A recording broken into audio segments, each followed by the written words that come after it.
Alright guys, welcome back for another video of HAIKYU Fly High, and today we're going to talk about the Miya Twins. Obviously SP Atsumu Miya is already in the game right now, and also Miya will be the next SP character. And a lot of time when people talk about Miya Twins, they always think of both of them together as if they're bundled up. Like if you get one of them, you have to summon for the other one. However, if you actually take a look at their kit, you then realize, yes, whilst they do have synergy, it's not a necessity to get both of them.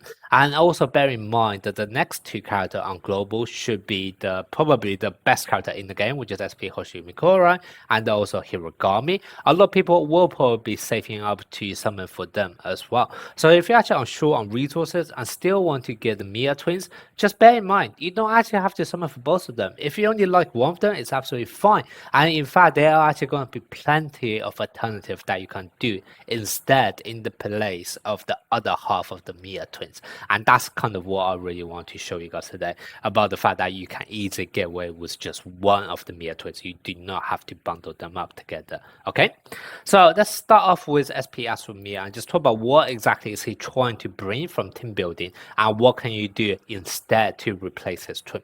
So SP Atsumu Miya mainly does two things with his kit. First of all, he's able to provide attack technique buff for your characters with awareness less than 30%. And then the second thing he's able to do is that assuming your spiker's attack technique is actually more than 60%, he can also guarantee it to be a spike when he uses his ultimate set. Okay, so let's start off with his skill 1. So he is able to grant this for anyone whose awareness is less than 30% at the start of turn. Now, obviously, this is going super easy for Osamu Miya because also Miya literally reset his awareness down to 0 at the end of each turn. So obviously, at the start of the next turn, it will be a big fat 0, less than 30%. He is able to grant himself that buff.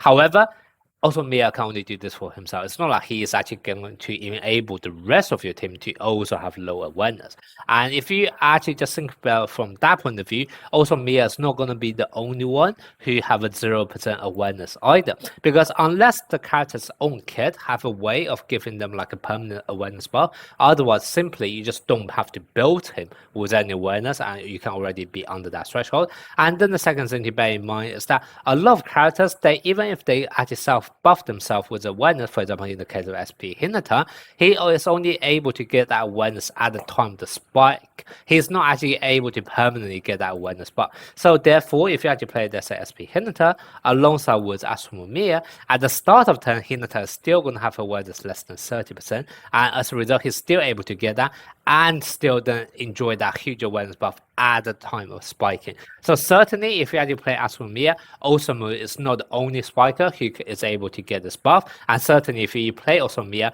he can only get that guarantee that buff for himself anyway. He's not actually able to enable the rest of the team to also guarantee this buff. So as a result, you definitely don't have to get Osamu Miya if you just want to take advantage of Atsumu Miya's buff from that perspective. Now, if you actually want a character who can ensure your entire team is able to enjoy this buff, then what you actually want to look at is very far in the future, you want to look at SP Kita. Now, he's not even out on JPU yet. However, his kit has already been leaked and I have already created a video on that. So do check out my previous video on my channel if you want to find out more about that. But essentially, he's actually able to reduce the awareness for your entire team and therefore ensure your whole team is able to enjoy Atsumu Miya's buff. So once again, Osamu Miya is not a must-have from this condition point of view. And then from the second condition that Atsumu Miya wants is that your attack technique has to be more than 60%. Now, there are two ways of looking at it. First of all, the only reason why you want attack technique to be more than 60% is to guarantee a critical spike. However, I just literally talk about an example such as SP Hinata, who is actually capable of having low awareness normally, however at the time of spike get that huge buff to still guarantee a crit. So from that point of view, if you actually have a teammate who's able to self-buff with awareness only at the time of spike rather than at the start of turn permanently on, then you don't even need their attack technique to be more than 60%. Okay, so that's one way of looking at it.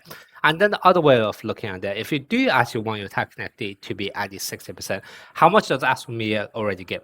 So if you take a look, his skill 1 give a 10% hit. it, right? It's only for people with less than 30% awareness, but let's be honest, if your awareness is more than 30%, it's likely to be a lot higher and you can already crit consistently, and in which case you don't really care about this anyway. So I'm just going to assume this is always satisfied, so that will be 10% attack technique. Skill 3 is going to give another 20%, so that's 30% already guaranteed. Now you would also obviously want to build his slot 6 potential main stat to be attack technique, so that's already 45% absolutely guaranteed.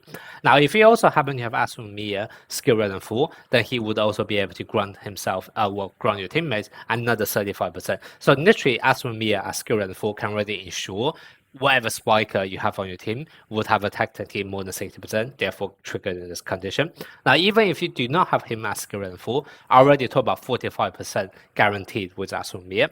Now, obviously, if you actually have Miya Twins can provide another 12.5. That makes it a lot easier. You just need to figure out the last remaining 2.5% from your potential build, etc.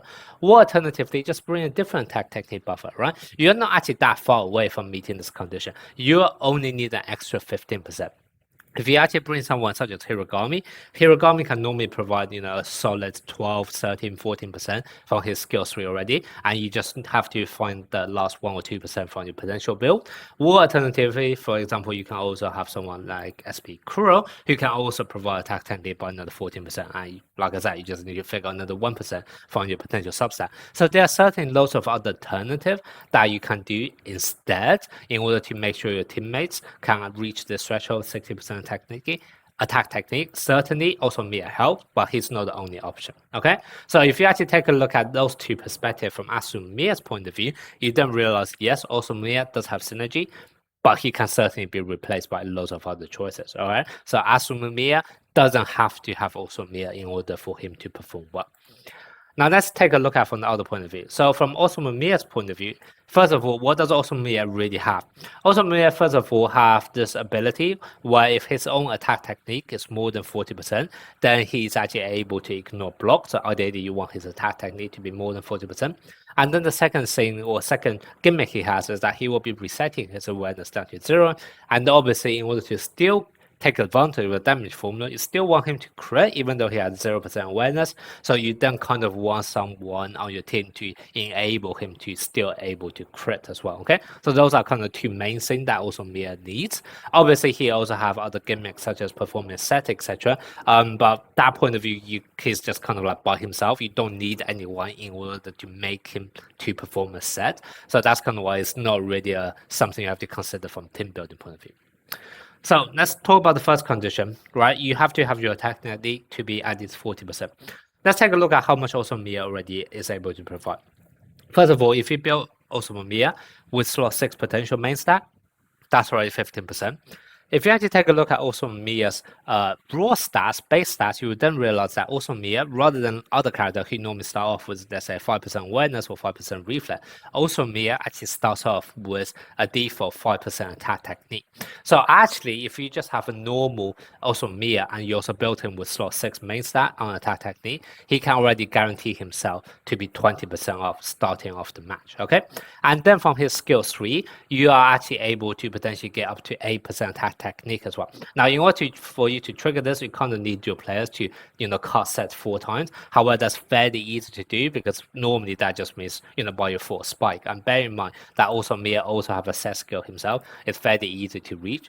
So if you're actually able to fulfill this and stack it up, that's actually 28%. And then when also Miya actually uses his ultimate attack, his attack technique will increase by another 50% of as well. So if you're starting off with 28% attack technique, now you're able to increase it by another 50% of that 28. That actually brings up your attack technique to 42%, which makes also Miya actually capable of self-fulfilling his own attack technique condition without even any help from teammates. Okay, so from this point of view, yes, also Atsumu Miya can ensure also Miya easily reach this attack technique. However, also Miya can still reach this bar himself even without the help of Atsumu. So once again, also Miya doesn't need Atsumu Miya in order to guarantee this. And then the other thing is that Atsumu, because he will be reducing his awareness down to 0, you want to wait for him to crit. Obviously, Atsumu is able to do that with his skill 3 ability. However, he's not the only one, okay? If we take a look at other characters, for example, Akashi is actually able to give huge amount of awareness at the point of spike. So even though Osamu will be resetting his awareness down to 0, but that's at the end of turn. So when at the time of actually spiking, if you actually play him alongside with Akashi, Akashi can still force him to do a critical spike. And then the more common or probably the better optimal solutions actually play someone such as SP Kageyama in the future, because SP Kageyama once again have the ability to make sure your spike will be critical. So once again, sure, Atsumu Miya can help Osamu Miya to do a critical spike, but there are loads of other alternatives that you can use instead. So once again, you do not have to play the two of them together. So obviously, they do have synergy together, I'm not gonna lie. However, if you're short on resources, you can definitely get away with just having one of them rather than have to get both of them together right now. Okay, so that's gonna be my thoughts on whether or not you actually have to play the twins together, or can you get away with just one of them. Let me know what you guys think, and also did this change your plans on something for the Miya twins?